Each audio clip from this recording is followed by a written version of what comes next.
in this Superfan Saturday in Week 8. So ito na yung pinakahuling triple header natin para sa Season 16. And here we go, Ultra Leash Gaming para dito kay Chakno. And with the roam changes, no, parang iba talaga yung takbo ng ating laro ngayon. Actually, yung gusto sabihin kasi it feels like ibang atmosphere nung una silang nagtapat.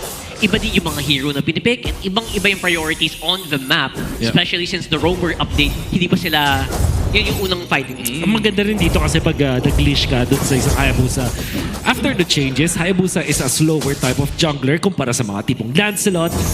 And in this case, he's in Shin. But that will change. Chakno! Mismo na maaga. Chakno dito. No flicker yun ah. Wow, okay. Sean, definitely one of the safer mid laners gamit niya ngayon with the Kagura. Oh. So siguro na mas taas yung chance na mag-survive against Chakno. So sabi ni Chakno, ayaw na munang magsayang ng oras dyan. Oo, ito ang maganda doon ay kahit pa paano na walang purify si Nosha for the potential turtle fight na kasama yung gold laners. Let's not forget, nandito tayo sa expanding rivers. Minsan nakakasama na ang ating mga gold laners in the first turtle fight. I'm really curious kung ano nangyari doon. Of course, this is Benny Cuties 1-1. Meron siyang inspire na ginamit. Wala siya agad 300. Medyo madami ng binatong skills onto Lancey's. Very low. Nagamit din ang kanyang ejector. Pero looks like it could be Shadow Kill going over Sean going down. And 2 remaining night trade pa, 1 for 1. Ay, grabe ang lakas ng damage. Out ng Zaida dito, double kill on the Hayabusa. Make that 3! Napakaganda ng takbo na yun para sa TNC Pro Team. A 3-0 start para dito kay Zaida. You mentioned the word slow kanina, Wood. Sabi mo medyo mabagal na ngayon ang Hayabusa. Pinapabilis ba ng 3-0 yan? Pinapabilis talaga ng 3-0 yan. Tapos makakuha pa ng turtle freely against Twisted Minds. Yung leash na ginawa ni Chakno na naging maganda pa talaga, but Hansu snatches the turtle. Grabe. Hindi talaga breaker, Hindi pala free. Never mind. Never mind. Libre na Admiral pa. Oo. And at least may nakuha pa balik ang Twisted Minds. No, that cuts the gold lead back to 1,000 para dito sa TNC Pro Team. At mukhang bumabalik na naman sa regular programming ang ating laro. Lamang pa rin naman ang Harith against a 1-1. Pero in terms of score, medyo delix na ang 0-1 na isang Harith. Yeah, being reminded na isang joy ng magandang synergy niya with Assassin Jugglers is that it provides penetration or kung hindi man anti-armor. Kapag may meron siyang minus armor na binibigay, it increases the damage of his teammates kapag tinatamaan ko ng mga missiles. Lalambot, pumasok na naman. And of course, Ejector will not be in range. Si Kaloy naman malapit lang din. MP na rin pwede mag-follow up kung sakali. Pero Sean ang nabibigyan. Okay, so mataas pa rin yung pressure dito ng TNC. Actually, Chakno kahit yata tumatayo lang. May pressure na eh. May aura talaga yan. Pero mukhang si Benny Cutie, medyo delikado din sa may bandang ibaba. Pero makakapag-farm pa rin naman. That's 2 siege minions na kanyang makukuha. Mapoprotektahan pa niya ang plato sa kanyang lane. Overall, a very safe experience para dito sa TNC Pro Team. Bumabagal ang pace ng ating laro, Wolf. Sino ba nakakalabang pag bumabagal ang ating pace? Well, we don't know na TNC, mas maganda yung scaling nila kung dahil sa dami ng heroes, dami ng scaling heroes nila between the 1-1 Hayabusa tsaka na rin itong Alice. Kumpara yan dun sa Twisted Minds na nakadepende sila dito sa Yi and Shin. At kung isipin pa ka natin, itong Harith hindi ganun kalakas sa late game dahil dun sa presence ng isang Hayabusa. So, if we compare those two teams, mas lala mga TNC kapag ganito quiet yung mga nangyayari. Especially since napabilis na nga yung farming ni Zaida. Sabi ni Zaida, okay, may gamit na ako. Medyo tumaas yung damage ko ng konti. So, bibilis natin yung farming ko. Dahil doon. And he doesn't mind kung ayaw mag-engage dito Twisted. He's gonna take this all day long. Tapos nag-invade pa sila ngayon doon sa mga small camps dito ng Twisted. Sakto-sakto, no, nasilip natin sa ating Infinix in-game equipment na nakuha na nga ni Zaida ang kanyang Hunter Strike. Pero kung mauuna ang Twisted Minds sa pagong na ito, in fact, hindi na nga ata makakapag-contest pa. That's gonna be MP the King securing the turtle. Pero sabi nila, let's take some kills happening there. It's the red carpet. Nilapag na mga kaibigan ko. Zaida with a shadow kill. Pinagpasapasahan na ang damage. Decent amount of DPS coming in from TNC. Pero sabi nila, hindi ba yata tapos? Pwede pa Land Shaker bahagya and get some damage into TNC. Pero sabi nila, kaya nilang i-regen yan. TNC still looking fire even after all that. 1 for Turtle Wolf. Nakakalamang pa rin ang TNC. Despite the expanding rivers na meron sanang tutulong sa Twisted Minds, sama pa yung Glorious Pathway, hindi enough para mahabol si Chakno. And that's mainly because of 3-Mar. Yung ginawa niyang play, gamit yung kanyang stun mula dito sa isang Alice. Ang laking bagay versus Heroes na wala talagang unlimited dashes compared to TNC na meron silang pang abot dun sa likuran with their dashes or mga blinks. Hindi yun available para sa Twisted Minds. At yun naman talaga yung kagandahan no, ng revamp na Alice. Yung napakalaking AOE ng Throne of Ruin o yung stun sa kanyang ultimate ay kayang i-cover yung buong turtle or That's right. Lord Pit. Kaya naman napakadali na mag-engage for TNC Pro Team. Isabay mo pa yung fact na nandyan si Chakno at nagpapatuloy lang ang ating laro. 5 minutes in mga kaibigan. 1.5k pa rin ang lamang ng TNC Pro Team. Mukhang stalemate na ang itsura ng ating laro. Wala pang nakakalamang ng sobrang laki. Parang susubukan nilang gumawa ng lamang dito sa baba. Oh, look at that. Chakno close by 3-mar. Nagka-cut off na agad ng backup. Ngayon pa lang. So that means na gusto nilang gumawa ng play dito sa baba pero wala silang minions. They can't really push Twisted. Sabi Twisted, ayaw namin. Mamaya na lang. Mamaya na lang talaga kasi parang yung turtle ang kanilang punteriya. 20 segundos bago lumabas ang pinakauling bagong ng larong ito. At lamang pa rin naman ang TNC Pro Team. But that doesn't mean na hindi kayang pumalag ng Twisted Minds. Sa 1,000 kalahating kalamangan ng TNC Pro Team Wolf, kaya pa rin naman ang patas na team fight, no? Well, especially kung retrian kasi MP the King lumalamang ngayon ng EXP over Zyda. If Twisted Minds are careful na kumuha sila ng isang retry battle win tapos mag-out na lang din or mag-punish na lang ng mga nag-overextend mula sa TNC, that would be better sa kanila. But knowing na yung TNC ay lamang na 1,600 gold, it's much better na wag nang mag-head-on collision versus TNC. Well, they have no choice right now. Pero kung di makipag-collision dito, Kaloy very low kung nababa ng Glorious Pathway. Very free at manggaganap dito. Everything very, very low. Zyda with the turtle. E ngayon, naghahabol na. Nag-run down na. Sila Lancy. Hinahabol si Tremart as well. Pero Nosha will get that kill as Uy, Sean, nakakatakas pa yata. And he will. Kaloy, siya muna ang alay dito. Pero it's gonna be a turtle and a kill para sa TNC. Naging 2 for 1 trade pa pare ko. TNC Pro Team lulobo ang kanilang gold. Hinahanap na si Nosha. Conceal na gamit na rin. Mukhang kakabit yung Ugi Shadow kill. Pero hindi naman natasapat ng damage. Makakataka si Nosha. Pero iyan na yung Lansu sa likod. Si Lansu ang breakout player dito so far. He has been doing so many unexpected things, keeping Twisted in the game. Great plays coming out from Chakno mula dun sa TNC. That's how they won the turtle fight.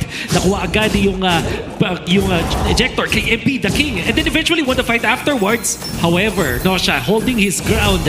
Ginamit yung Zaman Force para makaligtas kay Zyda, makapunta dun sa kanyang turret. And then eventually the punishment mula kay Lansu. Well done mula kay Admiral. Looking at the Infinix game equipment, may 1,000 kalamangan pala dito yung Hayabusa against the Yisun Shin.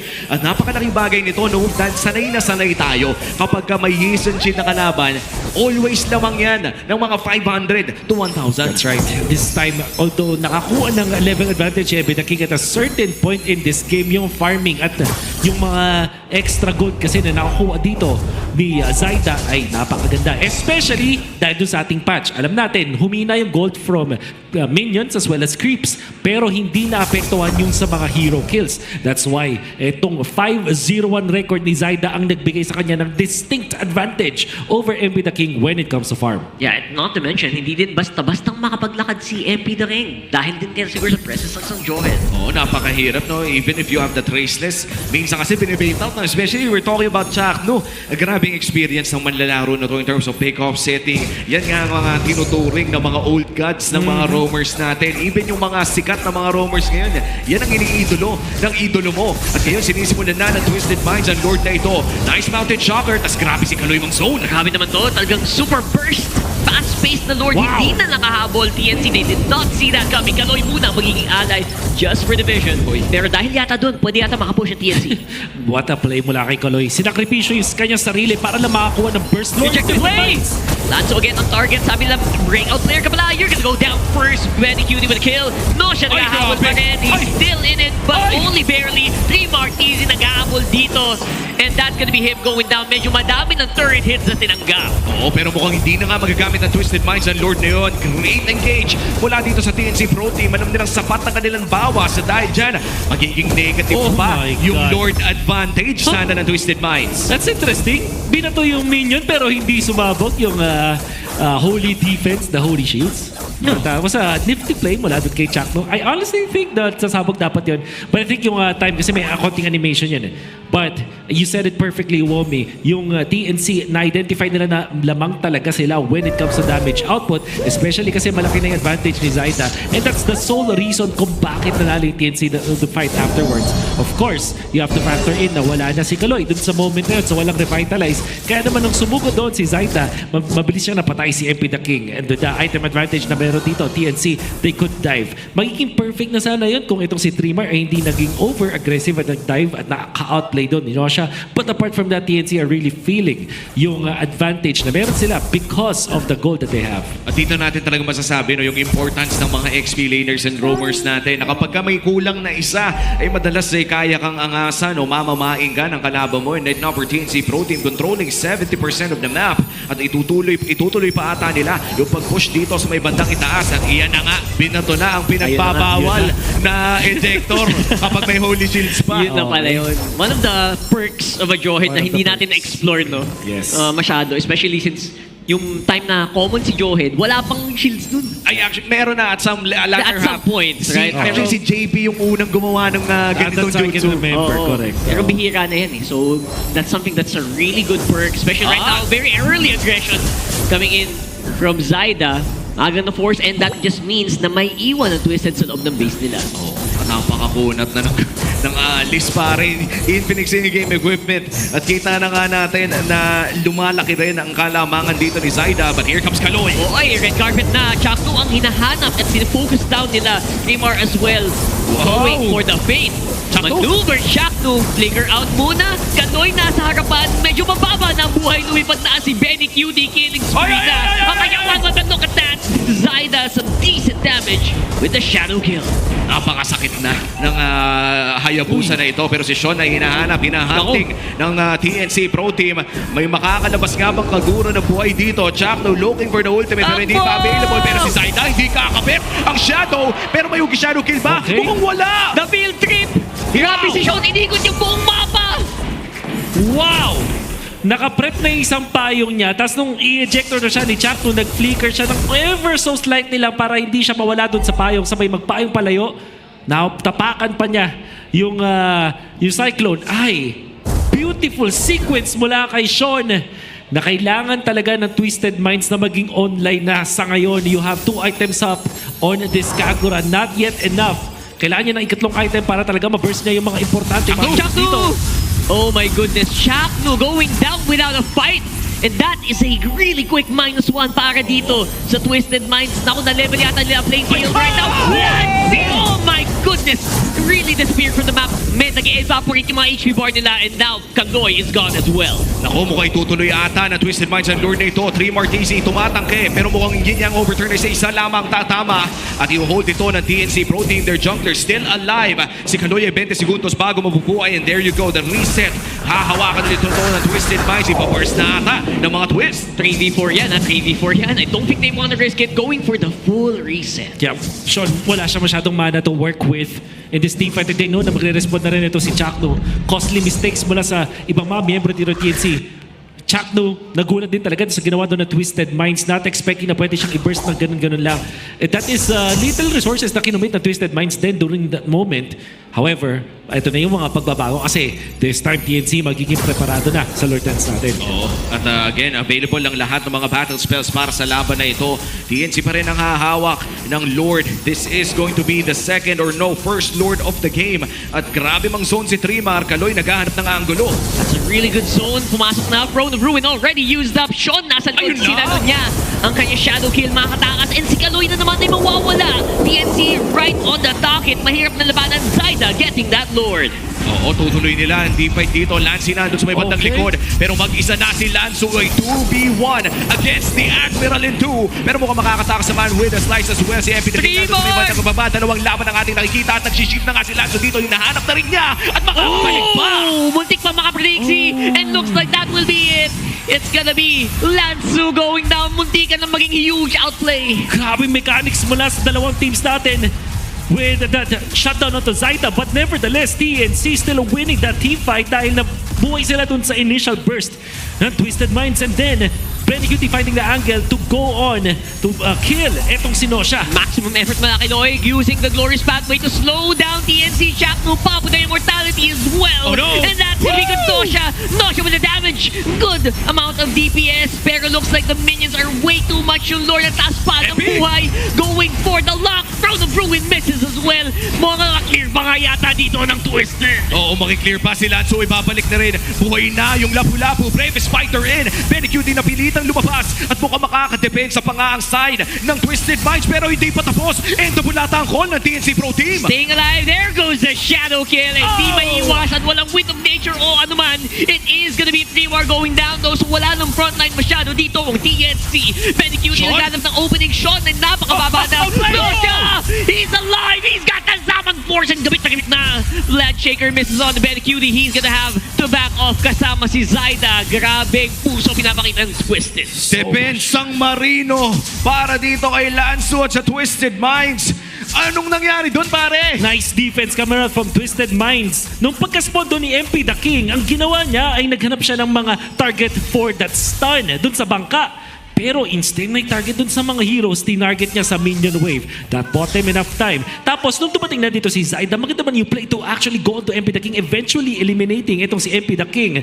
But Twisted Minds with a clutch plays mula kay Nosha, and then si Sean na hinatak yung minion wave that also made it so na itong TNC ay na-attract din sa kanya, na lure nitong Kagura ay mga members ng TNC. Bukod sa minions, pati yung mga heroes, they have overcommitted. 3-mar eventually exposed doon sa Torre, and Twisted Minds collected the kills afterwards. So many clutch plays, but it doesn't change the fact na lugi ngayon ng Twisted Oh, Minds. napakalaking lugi talaga dahil 3 inhibitor turrets ang wala para sa side ng Twisted Minds at magkakalord na rin for TNC Pro Team. Delikadong umalis sa loob ng base if you are against TNC Pro Team. Dahil alam na natin yung mga players na ito ay napakataas talaga ng kanilang aggression and yung killer instinct na tinatawag natin. Yeah, killer instinct is 100% as well as a survival instinct naman Oo. ng Twisted Minds. Si Sean yung gumawa pa ng ganung play na maikot pa yung mga minions. That's very impressive. Oh, here comes the Mountain Shocker. Nagamit na ni MP The King. Here comes the Lord as well. At nasa pwesto na nga TNC Pro Team. Hindi tatama ang bangka. But here comes the Throne of Ruin! Gamit na, and ang ganda ng pasok dito ni Freemart. Tinatangke ang buong lineup dito ng Twisted kasama yung Lord doon sa likod. Looks like ma-isolate dito sa ngayon. Itong si... Hindi na stay alive. Langalipad. Pero nagamit na ang Winter Crown. The huge advantage he got. Shot with a flicker in. And a huge... Same umbrella open as well. Oh my God! No way! Zaida is still alive. Pero very cutie. Lilipat na ba? Pero nagamit na. Nakiibang sa bayan ng kapasan. And he's gonna be on top. Epic game. Sana ang 1v2. Hindi na niya kinaya pa. At sa labanan ng Micro, TNC ang nanaig. 3 waves incoming. Nilapag na ang headset. And that will be game number 1 with a massive exchange of blows. TNC